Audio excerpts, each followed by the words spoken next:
ഡോ താനാണോ കിഷോറിന്റെ അച്ഛൻ?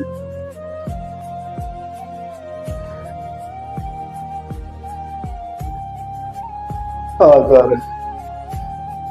താൻ എന്തിനാടോ ആ പെണ്ണിനെ ആക്രമിച്ചത്? ഇല്ല സാറേ, ഞാൻ അങ്ങനെ ചെയ്യില്ല സാറേ. എനിക്കത് പറ്റില്ല. ഞാൻ ചെയ്യില്ല. ഓളെന്നെ വല്ലാണ്ട് ആക്രമിക്കും. മോനാടില്ലാത്തത് കൊണ്ട് അങ്ങനെ നോക്കിയിട്ട് ആക്രമിക്കും. അങ്ങനെ ഞാൻ ഓടുന്ന സമയത്ത് തേങ്ങ ഒരിക്കുന്നത് പാലയില്ല. അതുകൊണ്ട് തന്നെ അടിക്കാൻ വന്നത് ഞാൻ ഓടിയതാണ്. ഓടുമ്പോ ഓളത് കൊണ്ട് വീണ്ടും ഓളെ പള്ളക്ക് കയറിയത് ഞാൻ കുട്ടിയത് പാലങ്ങളിൽ കൊണ്ട് കുട്ടി കയറ്റിയൊന്നും എന്നെ ഒരു കളവ് പോയിരിക്കുന്നത്. തന്നെ ആക്രമിക്കാൻ വന്നപ്പോൾ താൻ ഓടി രക്ഷപ്പെടുമ്പോ പാലമല്ല പോയി എന്നാ താൻ പറയുന്നത് സത്യമാണോ? ഒരാളില്ലാതെ തമിഴ് നോക്കിയാണെങ്കിൽ വല്ലാണ്ട് ആക്രമിക്കും. എവിടെയും പോയി ചത്തൂടെ, അല്ലെങ്കിൽ എവിടെയും പോയിക്കൂടെ. എത്ര ബന്ധുതന്നെ ഉണ്ടാകും പോയിക്കൂടെ. ഞാൻ ഉണ്ടാക്കിയ വീടാണ്. ആ വീട്ടിലാർക്ക് നിൽക്കാത്ത സമാധാനം ഭാര്യ മരിച്ചല്ലേ ഞാൻ പാട് വേസ്റ്റാണ്.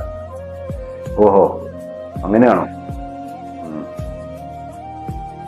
അപ്പൊ താൻ എന്തുകൊണ്ടാണ് അന്ന് ഇങ്ങനെയൊക്കെ സംഭവിക്കുമ്പോ തന്നെ ഇങ്ങനെ ഉപദ്രവിക്കുമ്പോ ഒക്കെ വന്നൊരു പരാതി തരാതിരുന്നത്? പാര കൊണ്ട് കുത്തി കൊല്ലാൻ നോക്കി എന്നൊക്കെയാണ് പരാതിയുള്ളത്. രക്ഷപ്പെടുത്തോ? ഞാൻ നിരപരാധിയാണ്. നിങ്ങൾക്ക് കൊല്ലൊരാച്ച അമ്മയല്ലേ?